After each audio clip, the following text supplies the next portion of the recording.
If you've been following any of the stories over the past several years about the movement of hundreds of thousands, millions of people illegally into the United States, you may have come across the phrase Darien Gap. And it's never really explained what it is. It's a physical place, it's between Panama and Colombia. And it is a gap in the Pan American Highway. In other words, if you want to get from South America to North America overland, you have to go through the Darien Gap, but it's very difficult. And yet, last year, at least 520,000 migrants crossed it to come here. How did that happen? What is it? What is going on in the Darien Gap? It's the key, in some ways, to this story, this immigration story. Well, almost no one has taken the time to go to the Darien Gap and find out what's happening there.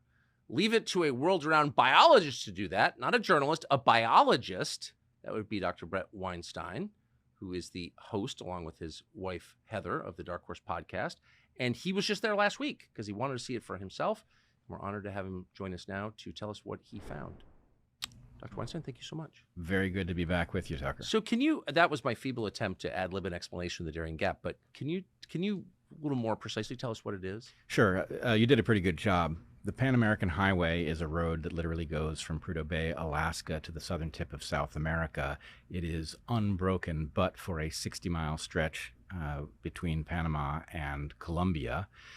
It is not a canyon, as many people imagine the gap must be. It's an impenetrable piece of jungle, and the road has never been completed there, not because it's technically impossible to do, but because the combination of the difficulty of putting a road through that jungle and the danger of doing so has meant that North and South America have been separated in this way for the entire history of that road.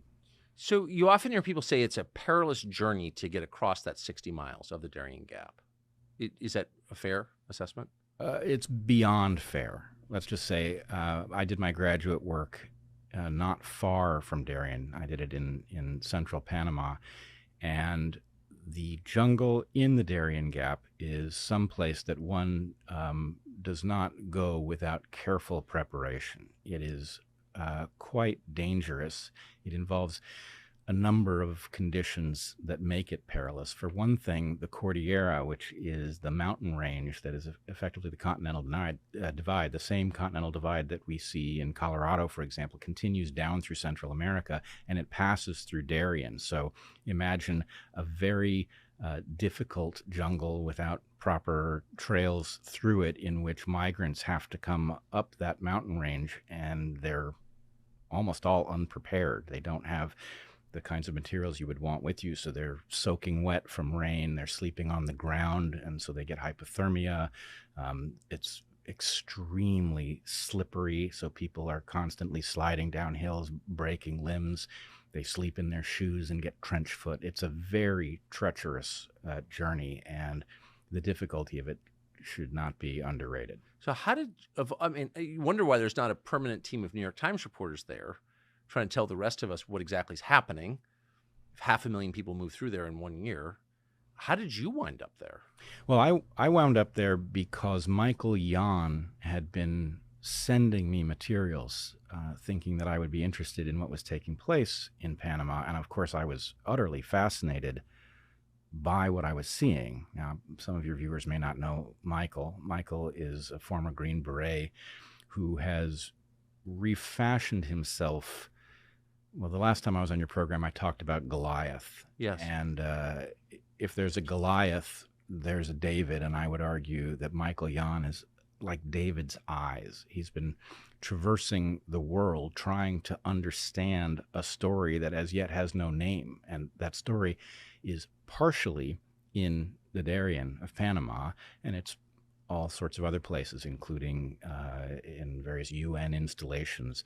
There's some story that is difficult to piece together, and he's been physically traveling to all of its various epicenters and showing people. And that is the story of mass migration.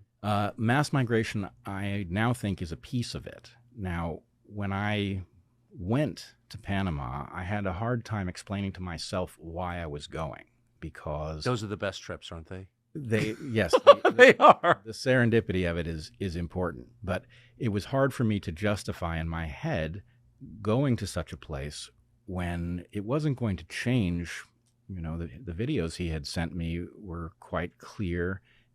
So what was it I was going to learn by standing there that I couldn't also learn by looking at these things? Well, I'm very glad I went, because it did actually radically change my understanding of what I was looking at for reasons I better understand now. Um, One needs to see the physical relationship between the various sites that he showed us, in order to really piece together what this story is. So you went, if I can summarize what I think you're saying, because you're a researcher and you wanted to know what's actually happening. The thing that gets de-emphasized when we talk about high quality science is the degree to which it is informed by well-tutored intuition.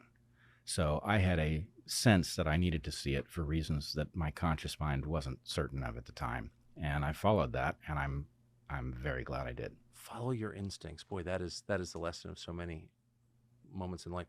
So what did you find, and what did you conclude? Well, I concluded a number of things, and the whole thing was so mentally disruptive that I'm still in the process of unpacking what it was and debating with myself about what it means. But I'll give you some basics. But I do have to ask something of your audience. There's part of this that is just me reporting what I saw and what I learned from Michael and others on our trip. And there's part of it that's me speculating, and I'm trying to do it as responsibly as possible, because a great deal hinges on what the actual explanation for what we looked at is. So when I'm speculating, I'm going to be careful to tell you that that's what I'm doing, and people should, treat hypotheses as hypotheses, and nothing more. But the first place that this trip really changed my understanding was I went down thinking that I was going to see a migration, and other people have called it an invasion. And there's something troubling to me about the tension between these two things. I mean, which is it? And I came away with the sense that it's probably literally both. And the way that manifests is you have a massive movement of people through the Darien from Colombia. Now, I did not know when I went down. I now know that most of those people actually start in Ecuador.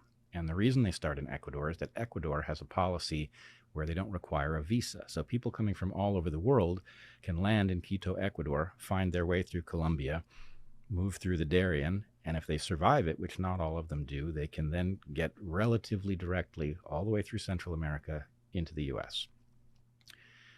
But that's not all that's going on. So we went to several of the, I guess you would call them, transit camps. These are places where people who have come by whatever route to Darien, where they recover if they're injured, and they have to accumulate money, because even if they set out on their journey with enough money to buy a bus ticket to get them through Central America, by the time they've come through Darien, almost all of them have been robbed. And much worse, actually. People are being robbed, women are being raped, and lots of people are dying. The migrants talk about stepping over bodies in Darien, and for somebody with experience in these kinds of jungles, it's not hard to see how, without a support network, the kinds of stuff that can happen in a jungle can become deadly very quickly. Things can spiral out of control. So you have all of these migrants from all over the world. Many of them are South American, but that is by no means the whole story. People are coming from the Middle East. We met Afghans. We met people from the Caribbean, Haitians. There are people from Yemen, Iran. It's shocking, really. This looks superficially like the migration of Central Americans that you and I remember from when we were kids. Yes. And there is some of that. But that's not the whole story. Now, there's a camp we went to called Canan Membrillo. It's on the Canan River at the town of Membrillo. And Canan Membrillo, we were allowed to walk around at will, and we could interact with the migrants at will. We were allowed to take pictures. There was no concern about this. We just had to check in with the Senafront. The Senafront is the Panamanian Border Authority.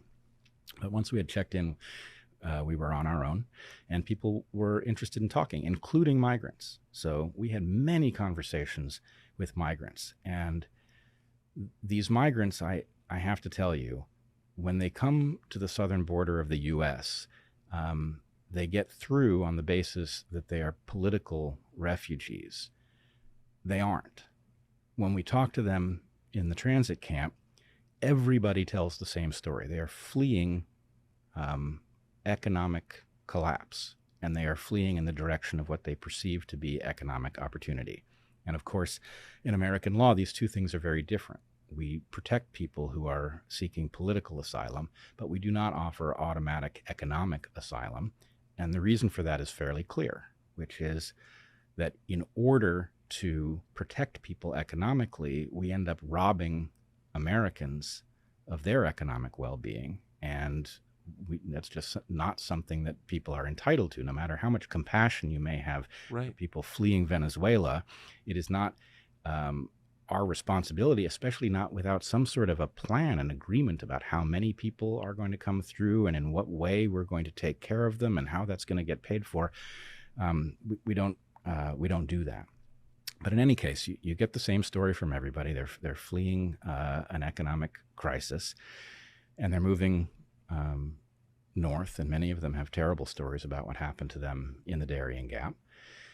So that's one thing. And you see, when you go into this camp, Canam and Brio, you see the hallmark of the international community. You see NGO emblems all over the place, proudly American flags. They've paid for the water system, the toilets that are there.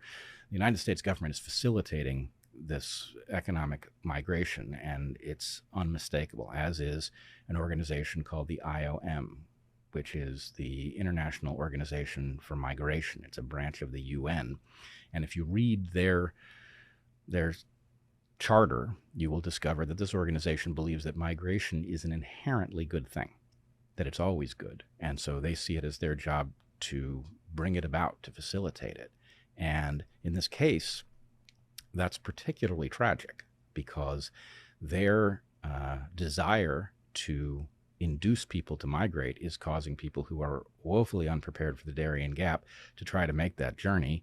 And the humanitarian tragedy is immense.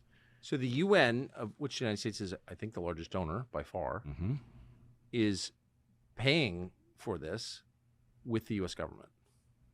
Yep. Apparently they are. Now, Panamanians are largely unaware. Some are aware that there's a migration, but in large measure, this migration, once it gets through the Darien Gap, boards buses, and effectively what I now understand is that all of the countries in Central America are effectively waving the migrants through because those migrants are not going to stop in these countries. As long as they keep going to the U.S., these countries are willing to remain silent about it. Now, in 1991, Heather and I actually traveled the other direction through Central America, through all of the countries south to Costa Rica. And all of those borders are tightly controlled. Oh, I've been, yeah. And so it is very surprising to find those controls are effectively lifted here. That's clearly the result of a massive coordination. And of course, it's resulting in a large migration. But what I was going to tell you about the fact that this migration doesn't appear to me to be just one thing is that we went to another camp called San Vicente. And everything in San Vicente is different than it was at Canam Mambrio. San Vicente, first of all, it's not a town. This is a camp that is built as a transit camp. It's built of containers and various objects to house people. And it is almost entirely Chinese. Now, there were Chinese folks. Chinese. That's a long way from China. It sure is. And what's more, in this camp, the rule that you're able to go in and walk around and talk to people is not in evidence. The Senafront, the Panamanian Border Control, actually forbid us to go into the camp. So we had to stay on the outside of it. We were also forbidden to photograph it. So what photographs we have were taken covertly. But the most striking thing... Wait, may I ask, so is it the government of China, do you believe, that's funding this? Well, let me tell you the other thing I found, and then I think the answer to that will become clearer. Outside of the San Vicente camp, the Chinese migrants are, you can interact with them. There are a couple of shops where they go to buy water or snacks or whatever. And so you can interact with them at those places. They are the opposite of forthcoming. They have no interest in talking to outsiders. And I've been to dangerous places before. I've been to places where people fear their government and can't talk to you because they feel it's not safe. This didn't feel like that at all. This felt like people who did not want to share information because it would be a mistake to do so. And what's more, there was an incident where Michael, who has lived in China, he's been all over the world, and he started up or tried to start up a conversation with a guy who claimed to be from Korea. And Michael tripped him up and got him to speak Chinese. And then there was uproarious laughter at the fact that he had tried to pull this caper on Michael. So it is not a friendly migration. These Chinese folks who are overwhelmingly male, military age, there are women present. I realized only this morning that in thinking back, I saw few, if any, children in the Chinese migration. They were everywhere in the other places we visited, but they were not present, as far as I remember, in the San Vicente camp. So what I have pieced together, and this is a place where I'm going to speculate. This is a hypothesis. This is not a conclusion. But what I began to suspect was that the Chinese migration is actually being cloaked by the economic migration coming from South America. And that is consistent with the observation that it has some different motivation. Now, I learned from Michael that the Chinese migrants in the San Vicente camp largely bypassed the Darien. Because they have money, they can go by boat and they can skip most of the peril of the Darien Gap. And in any case, it's a very different phenomenon. And to see it housed so separately is quite conspicuous. I do not know what the rationale for this. Can you estimate, do you have any sense of how many Chinese, these are Chinese nationals? They seem to be. How many did you see, Ish? Talking 60 or 600 or? It's very hard to say because we were held at one edge of the camp. So I probably saw 150 faces, but the camp is deeper. Now, Michael does some drone reconnaissance, and he's also been to this camp many times. He would definitely be the person to ask in terms of a good estimate for how many of these folks there are. But the degree to which this is not consistent with well, let me back up a second.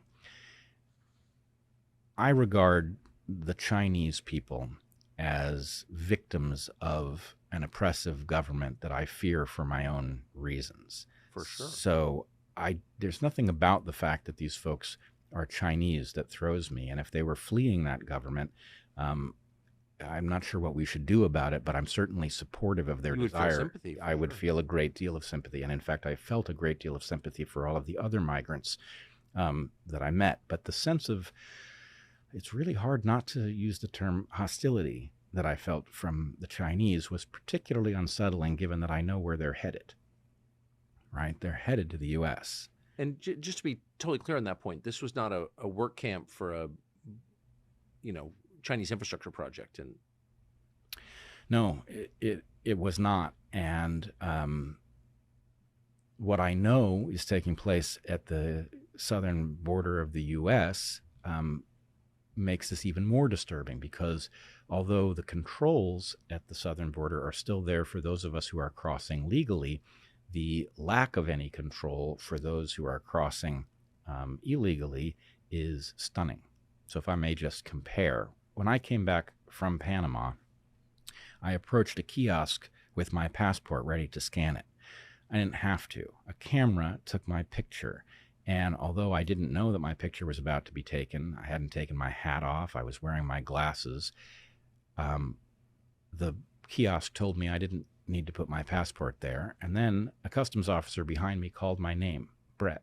He said, "Do you have anything to declare?" I said, "No." He said, "You're good to go." So we have technology that is capable of identifying a person with that level of ease, to the point that they knew exactly who was coming through the border. But we are not apparently taking that information when people cross our southern border. What we're doing at most is asking them their name and their birth date and taking them at their word. But no biometric collection? Apparently not, which means that, even if this were simply a matter of our system being overwhelmed by migrants, you would at least want to collect that information so that if a troublemaker did come through, which is inevitable that they will, you could begin to figure out who it might be, right? So that, they had an identity, even if it was just connected to biometric data, that would be useful, but we're not doing it. So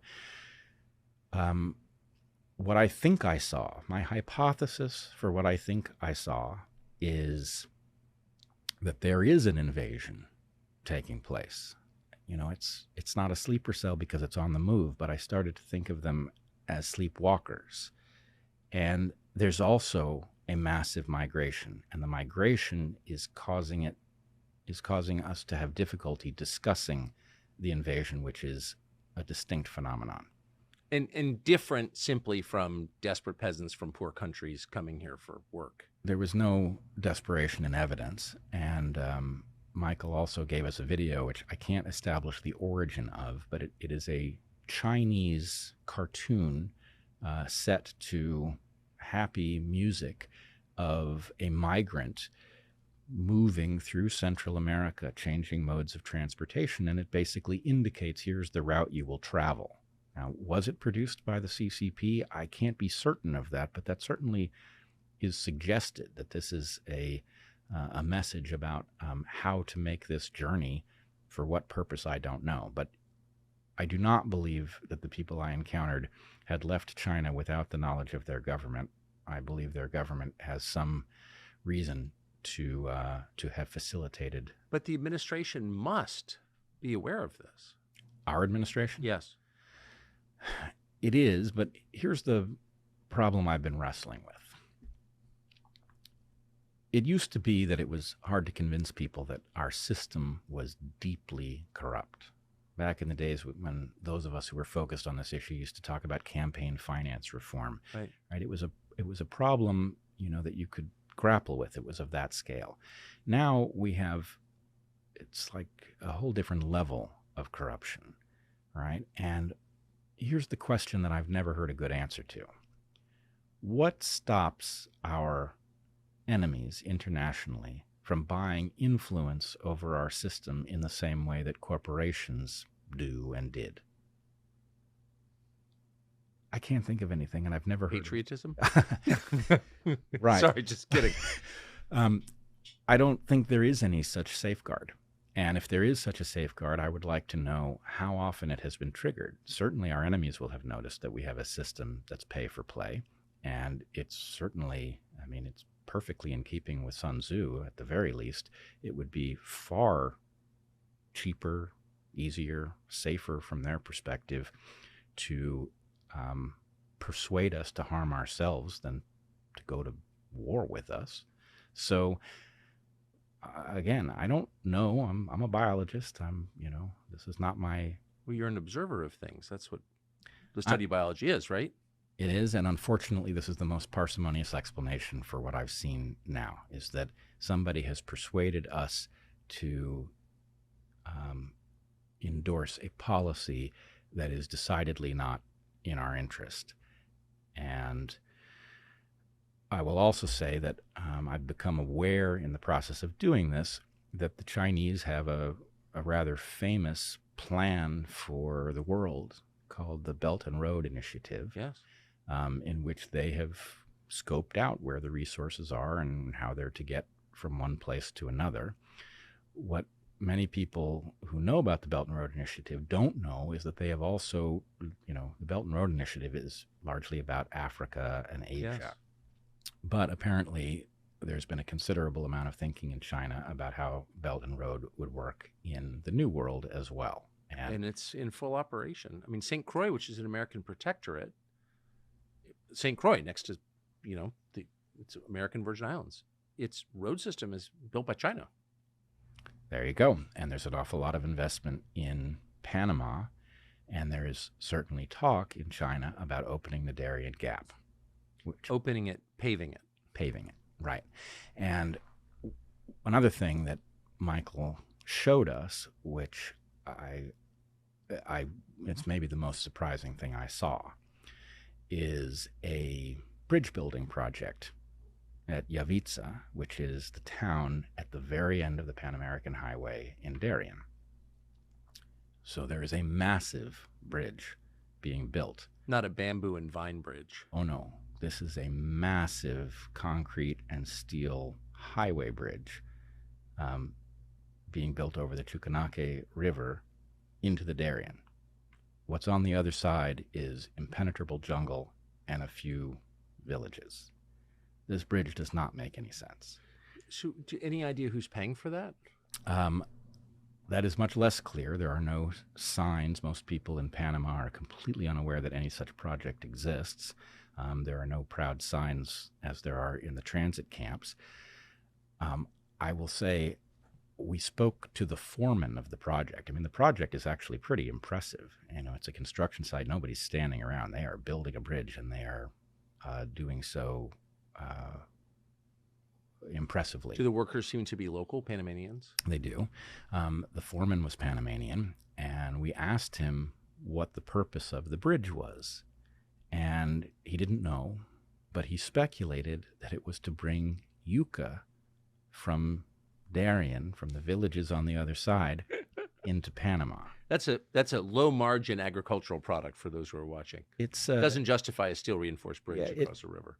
There's nothing about this that makes any sense. I mean, yucca, it's like a potato. Yeah. It grows all over Panama, indeed all over the world's tropics. There would be no reason to grow it in Darien. In fact, there are very good reasons not to encourage more of it to be grown in Darien, given the priceless habitat that will be cleared to grow yucca there for no good reason. There's lots of better places to do it. So what I was left with is the sense that there's a bridge going in, and it has a purpose that has not been shared with the Panamanians. That purpose really has to be, as far as I can tell, it's got to be one of two things. Either this is about bringing lumber out of Darien National Park, which would be obscene. Cutting hardwood. This is priceless hardwood. Yep. That is in part still standing because it is such a difficult jungle to access. So it's possible that somebody has targeted that wood and not told the Panamanians, and they're building this bridge for that purpose. But the other potential purpose is that they're intending to finish the Pan American Highway through Darien, which is something that would certainly need to be discussed to be reasonable. Now, in the aftermath of our trip, Ann Vandersteel put up a video sharing just a view of this construction site and her perspective on it. And this caused a small scandal in Panama because the Panamanians weren't aware, and suddenly this was on the internet, and they were talking about what is this bridge at the southern end of the Pan American Highway in Panama. And the Panamanians claimed that it was just to reach the villages on the other side. So I'm left with the very odd sense that their cover story is that this is a boondoggle, right? If this was a boondoggle and they were just putting money into a project that meant nothing, then that would explain the bridge to nowhere. But this didn't look like a boondoggle. This looked like somebody wanted the bridge, and given the Belt and Road Initiative and the sense that the Chinese have about what the future should look like and in which direction resources should move and for what purpose, it's hard for me not to connect the dots between these things, right? You have a massive migration of people, labor. You have a likely invasion of military age, largely Chinese males who are not forthcoming about why they have embarked on their journey and appear to be encouraged by something in China to do this. So, I don't know. Is there... Given what you're describing and what you saw with your own eyes, doubtless you have seen Senator Dick Durbin of Illinois' comments in the Senate where he said, hey, we should let people who came here illegally join the U.S. military. What does that make you think? Well, this makes me think back to the COVID crisis and some thoughts that I was developing then about the insanity of throwing highly trained people, in many cases, out of the U.S. military for refusing to take the so-called vaccines. Now, my sense at the time was that likely had the purpose of getting rid of the kinds of people who refuse moral orders. That's right. And that it created a much more compliant force.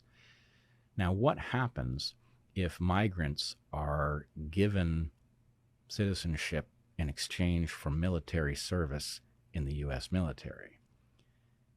That seems to create a major hazard because the perverse incentives for a migrant and the lack of allegiance to fundamental American values means that would be just the kind of force that could be used to impose tyranny on other Americans because they would have, no history with us that would cause them to think twice. We've seen this before with the Roman legions. That's exactly my conclusion. Does that sound like a crazy conclusion? I think we have to stop punishing ourselves for considering things that once seemed crazy. That the pattern of recent history... I'm sorry, I want to repeat that. I think we have to stop punishing ourselves for considering things that once seemed crazy. Yep. Getting that tattoo. Yeah, well, I mean, this is where we are, and it is... it's causing me to do something that I'm reluctant to do. My training is as a scientist, and scientists have to have a substantial degree of caution and self-skepticism to do the work. But in order even to reach the possibilities that do fully explain what we're seeing, we have to be ready to consider the larger picture. Now, I was talking to Chris Martenson while we were in Panama. We were on our last day trying to just unpack what we had seen and what it meant to us. Chris is also a scientist. And people can check this out on the Dark Horse Locals community. We've posted the entire conversation in which he and I reached some, I think we spooked ourselves, trying to reason through what this might be. And he reminded me of the massive number of surplus males that China now has as a result. I was thinking the exact same thing as a result of the one-child policy. The one-child policy. Now, here's the part that I suddenly realized as soon as he reminded me of that. I wrote an essay years ago about the one-child policy and the paradox of a heavy bias in favor of males. And the reason that this is a paradox is that there's a principle in evolution well understood. It's the result of the work of a guy named Ronald Fisher. And what Fisher realized was that although males and females can be very different in how many offspring they produce, and because a male could produce thousands of offspring in a lifetime, and a female, if we're talking about humans, could, I think the maximum is something impressive like 60, but nonetheless, because males can produce a lot more, it seems that it might be evolutionarily advantageous to be one. But it's not, because for every overperforming male, there's an underperforming male, or at least one. And the result is that sex ratios no matter how different males and females are in their maximum reproductive capacity, they tend to default to 1-to-1. If you have a society that has too many females, you should produce a male. And if you have a society with too many males, you should produce a female, which tends to balance these things out. That logic should have applied to China. The fact is, there were lots of excess males. And if you put yourself in the mindset of a Chinese person having a child, if there are too many males, you should want to produce a female. A male is very unlikely to find a mate. A female is certain to find one. And what's more, she has her pick of the litter. Yes. So that logic should have caused the sex ratio to return to 50-50, and yet it did not, which caused me all those years ago when I wrote this piece to wonder if there wasn't another evolutionary force in play. If evolution did not have a mechanism for producing armies, that when a country was in a position to expand, that producing excess males does pay off at a lineage level, that excess males who have no reproductive prospects at home become an effective weapon against neighboring populations. So I can't believe that that did not occur to me as I was preparing for this trip, but it has occurred to me now. I guess it didn't occur to me because when I wrote that all those years ago, I was expecting to see evidence that this was turning into a military force, and I didn't see it. So I stopped thinking about it. But now I wonder if that isn't exactly right, and if what happened is that a male-biased population in China was produced as a weapon, and if that weapon is now being deployed. That's remarkable. So that would, so far we have the U.S. government abetting this, a branch of the UN, Chinese government. Did you see any other funders or apparent funders of this? Well, I'm not expert in this area at all. We did go to a place, so I guess I didn't say this. 25 years ago, I worked in Panama. I lived on Barrow, Colorado Island, which is an island administered by the Smithsonian Institution in the Panama Canal. It was a hilltop that got isolated when the canal filled, and the Smithsonian took it over because it was a marvelous opportunity to have an isolated piece of forest that they could watch over time and learn how tropical biology works. So I had the privilege of living in the canal for 18 months, and I got very familiar with the canal zone. You lived in the Panama Canal for 18 months? Absolutely did. We used to swim in the waters for whatever reason. The crocodiles that inhabit those waters, if we would encounter them while swimming, they would turn and go the other way, which was lovely. Apparently that's no longer true and you can't swim there, but yeah, I lived there. What were you studying? Tent-making bats. I know that sounds... I'm only asking because really for your benefit, because I want you to remember just how dramatically your life has changed. Yeah. Well, I still love tent-making bats. It's really, it's a little miracle that exists in these forests. But anyway, maybe we'll talk about that another time. But I was well familiar with the canal zone because the canal zone, in fact, the military, this was before the handover to the Panamanians. So the military made it possible for the Smithsonian to work there, and we were constantly interacting. We were going on their bases. We'd go on their bases to watch a movie. So we were using this military infrastructure, which has now all been handed over to Panama.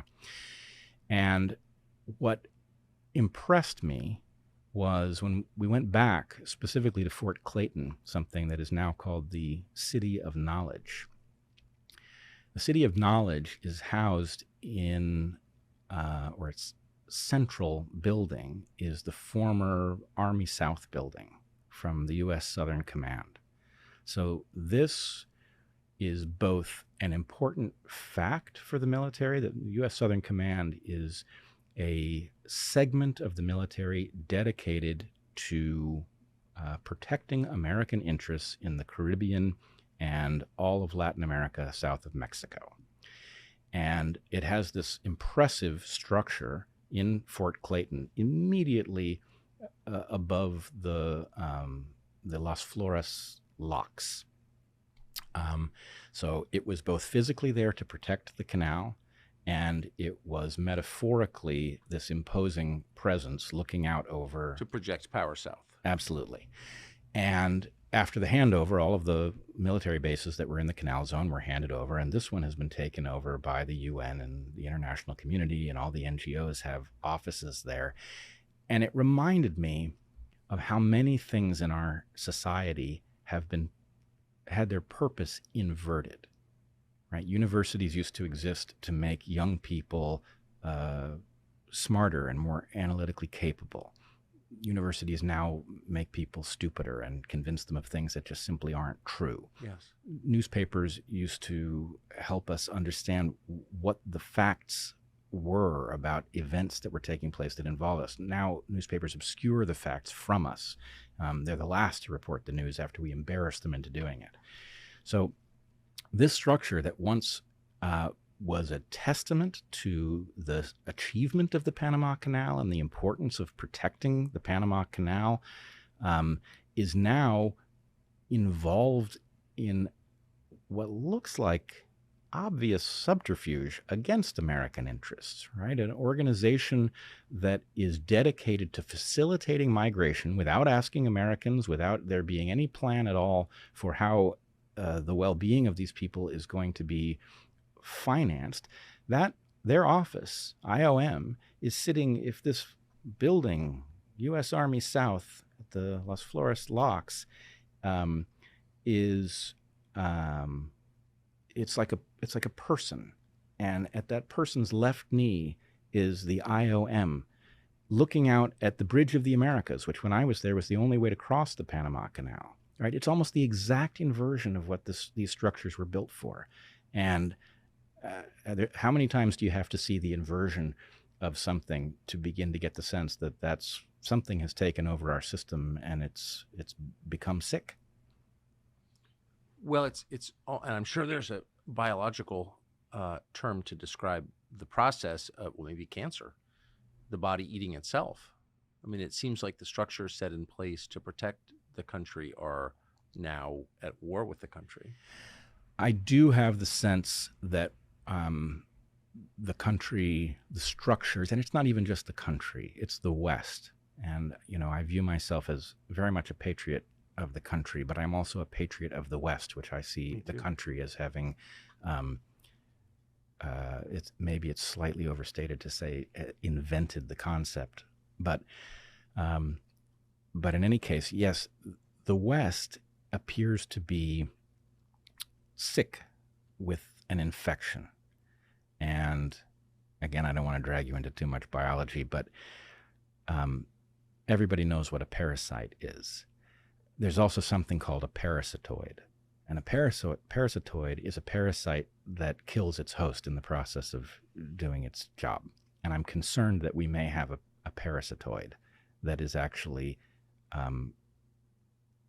at least indifferent to the destruction of the United States and the West and is acting accordingly.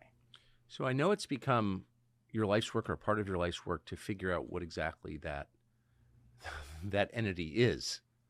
Are you any closer? I suppose I am. I mean, maybe I'm part way, and that part involves I now look at a map with much more skepticism that I understand what it means. That we have become so accustomed to looking at something like a nation, like China, and thinking of it as an entity that behaves in some way. And something about the ease with which various power structures interact suggests that I don't understand why my government is behaving in a way that seems to be sabotaging the interests of average Americans, but it is, undeniably. It seems to be acting on behalf of our enemies.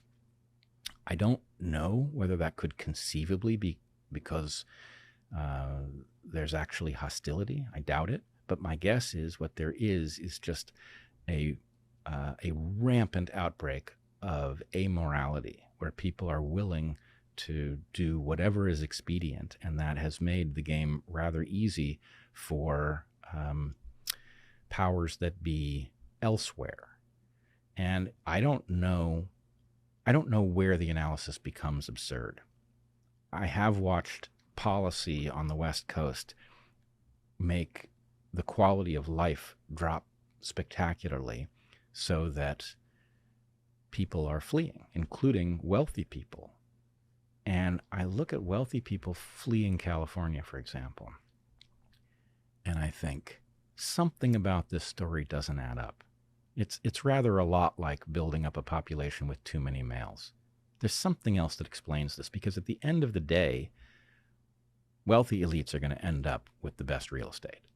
So the fact that they're fleeing either means that which elites are going to end up with that real estate is about to switch. Maybe this was a real estate scam. Malibu will always be occupied by rich people. It will, but which rich people? Yes. And I wonder, having seen something that very much looks like an undeclared invasion moving through Central America, knowing that the Chinese Communist Party thinks in terms of long-term planning over the movement of people and resources, that our system, we've effectively opened the gates of the city to anybody who's willing to pay to corrupt our political structures. There is a story you could tell in which the CCP has a different understanding of what the future of our country is than most Americans do. And,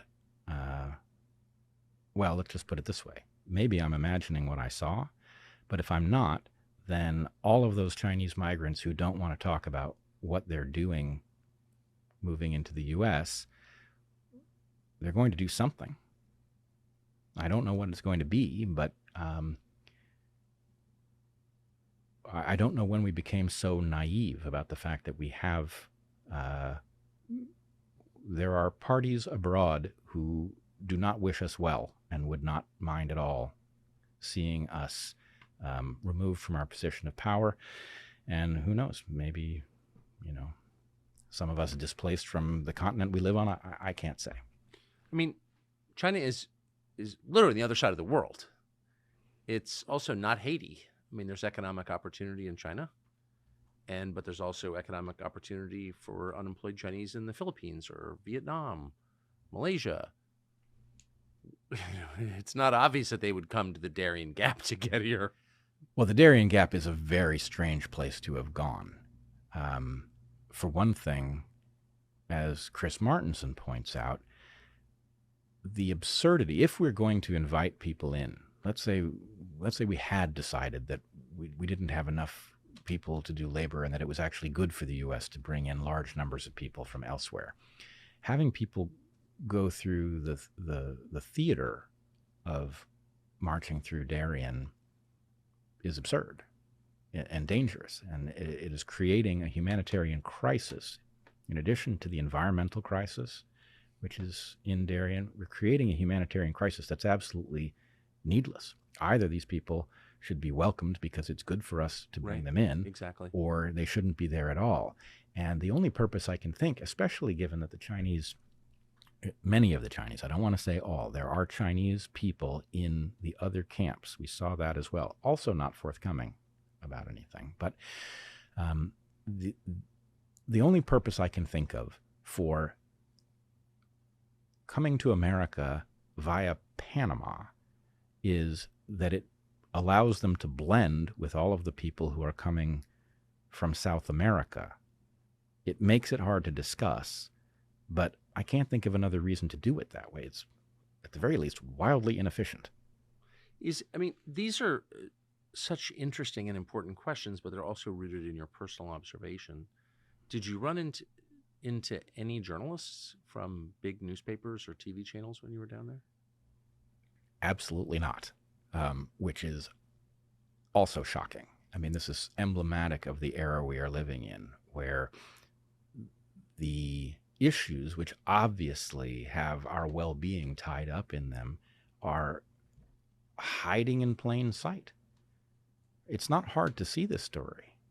All you need to know is where to go. You can go look at it.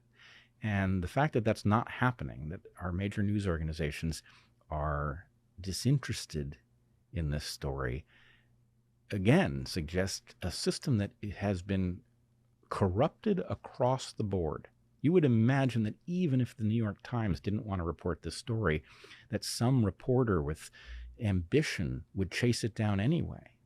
But so universal is the complicity here that nobody reports it. And if they do report it, they report it wrong. They report it so that it leads you to have a confused sense, or a sense that this is more minor than it is. But we're talking literally about millions of people, and millions of people is not a minor issue, in a country with 300 million, right? This is a major demographic shift one way or the other. Yeah, and a permanent one. What did you hear about the cartels when you were down there? We hear a lot about them in this country, but in pretty nonspecific terms. We heard that they were present, and I don't think that's a new phenomenon. We also heard, so there's a lot of what we would call coyotes at our southern border are called snakeheads. There's a lot of this going on in Darien. People are paying to have somebody shepherd them through, and that often does not go well. So they're present. The cartels appear to be making a great deal of money from this. They're probably not happy to have it discussed. I don't know what that implies. But also, I would point out, the farther north, this migration obviously has a relationship with the cartels. The cartels are largely about American demand for illicit substances. And a massive, uncontrolled wave of migrants is an obvious mechanism whereby fentanyl and other things are entering the U.S. in an unmonitored way. I mean, and in fact, to the extent that they come in with migrants, we are apparently facilitating their transport into the interior. We're spreading them around. And so what I can say is the cartels are not directly visible to a visitor, but their influence is felt and discussed. You're describing a lot of different crimes happening simultaneously. Yep. What's the solution? Well, I mean, and strangely, it goes back to the idea of giving ourselves permission to entertain all kinds of possibilities, even things that are crazy and we have to ultimately reject. But we have to not talk ourselves out of noticing what is taking place. That's a scientific principle, is it not? Well, it's funny. Scientists are losing their way as well, and I think how science is actually done is being forgotten. And I think we are actually literally in a cryptic dark age. Now, every dark age has a small number of people, I call them keepers of the flame, who do remember how to do science and keep that knowledge alive in one way or another.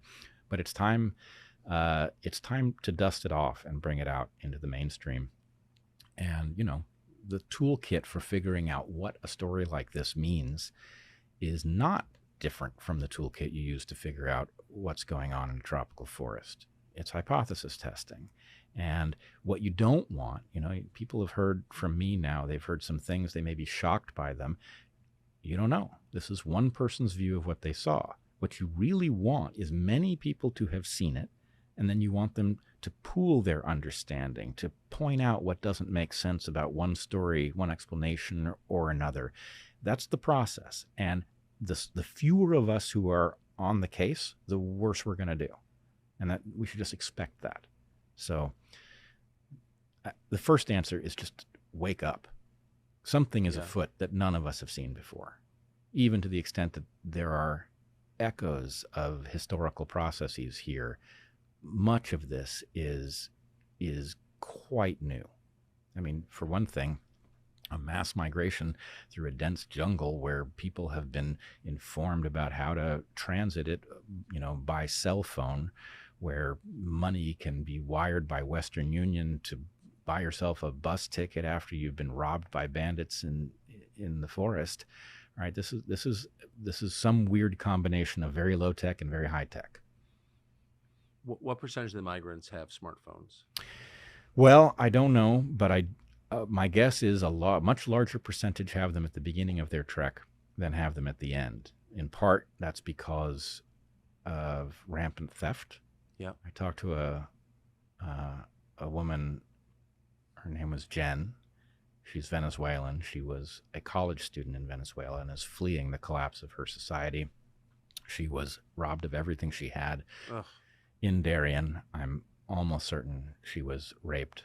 I didn't ask her, but I told her that I thought her journey had been more perilous than she shared, and she confirmed that, and I think we both knew what I was talking about.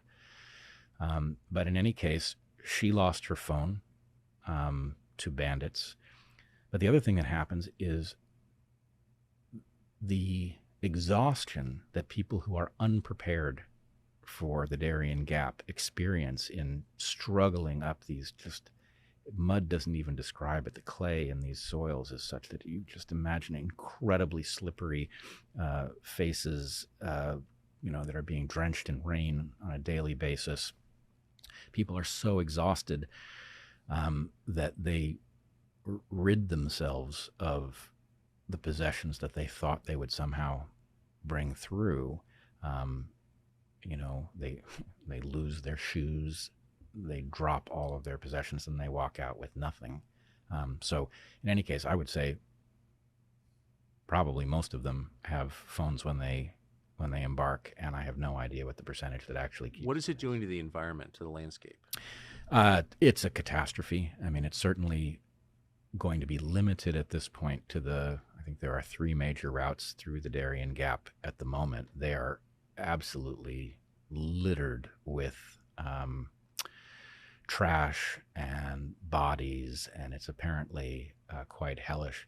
In fact, Jen told me that on her trek, she spoke pretty good English. She said that she didn't see a single animal.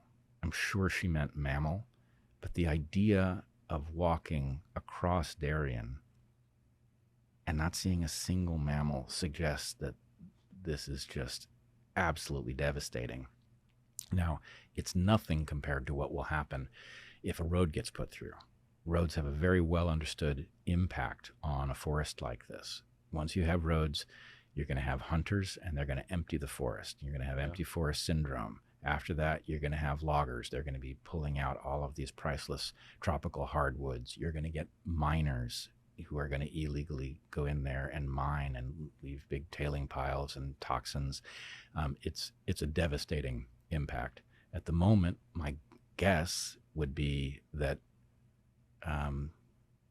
the forest is rescuable, but the process has to stop. If it continues to go down this road, it will be unsavable. Has the government of Panama said anything about this? I mean, it's their territory. Mostly they don't say anything, and what we were told was that this was kind of the deal, that if they ushered people through, they facilitated their movement, then those people would keep going, and this is a temporary cost for Panama.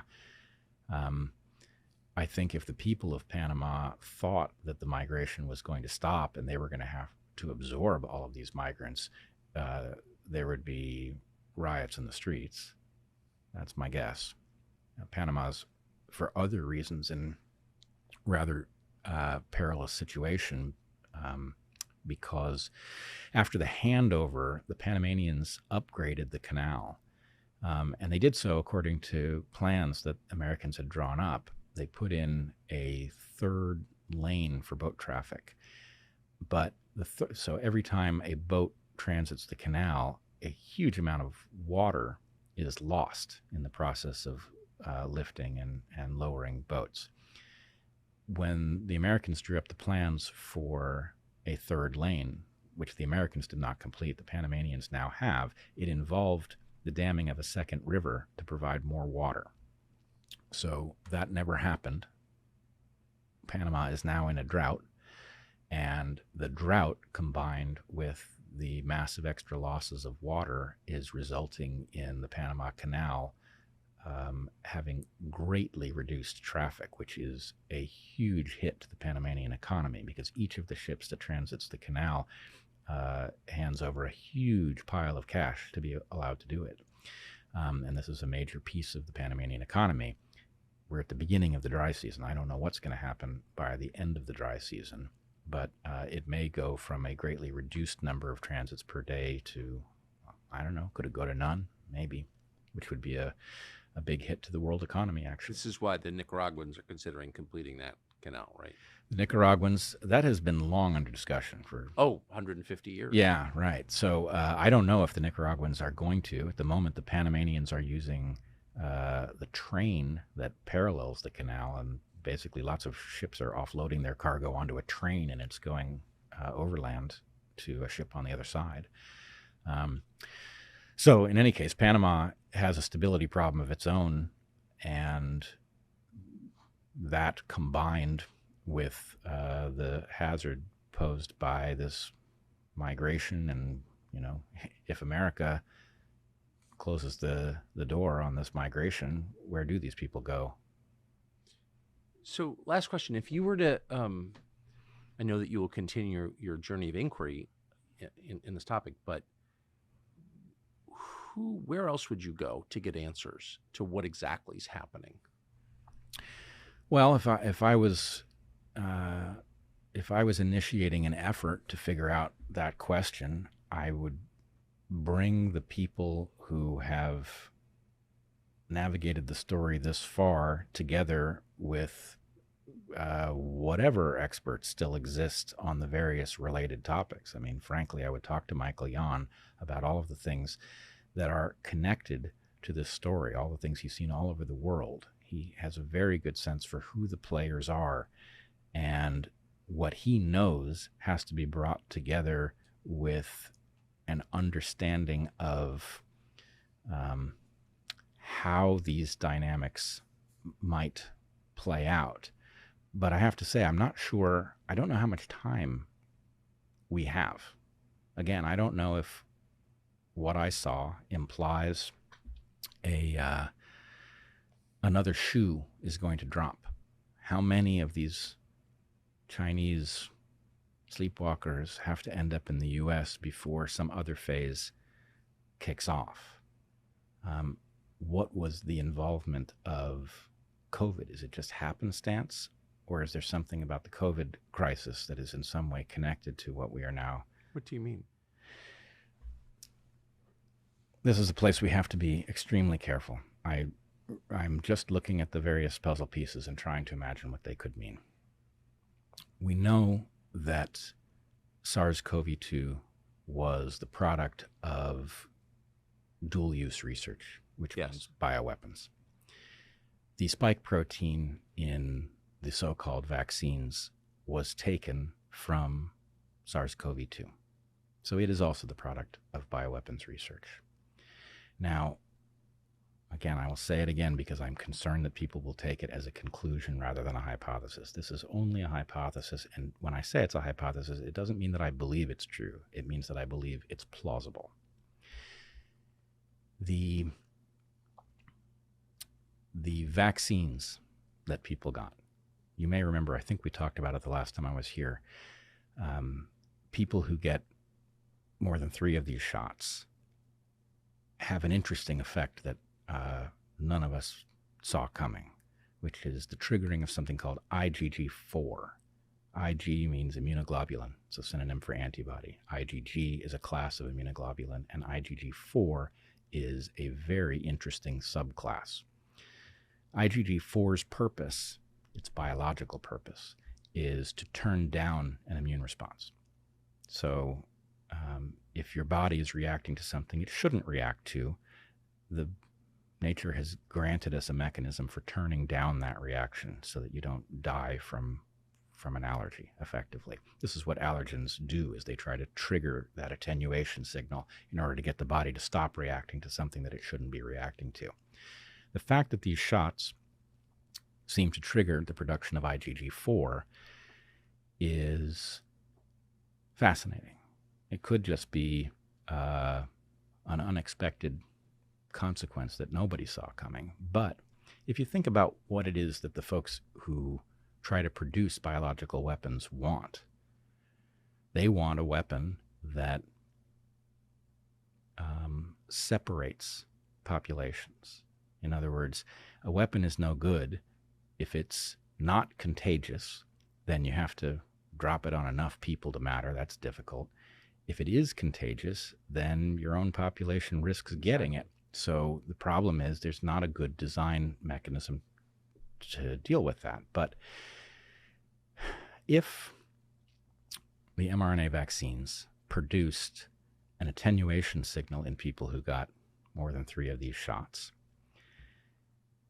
then conceivably that attenuation signal could cause that population of people to be induced not to react to a pathogen. If you just added the spike protein to it, presumably it would trigger that signal. So here's why I'm mentioning all of this arcane biology. The Chinese did not vaccinate their population with mRNA technology or anything based on spike protein. So those two populations are now different in this regard, which, again, might mean nothing.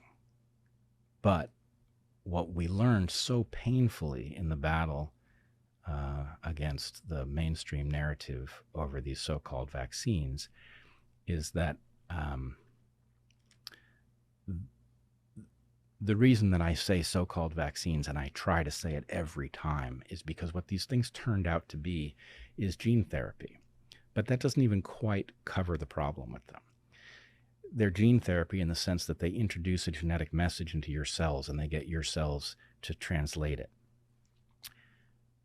But there's also a part of our bodies that absorbs messages in a whole different way.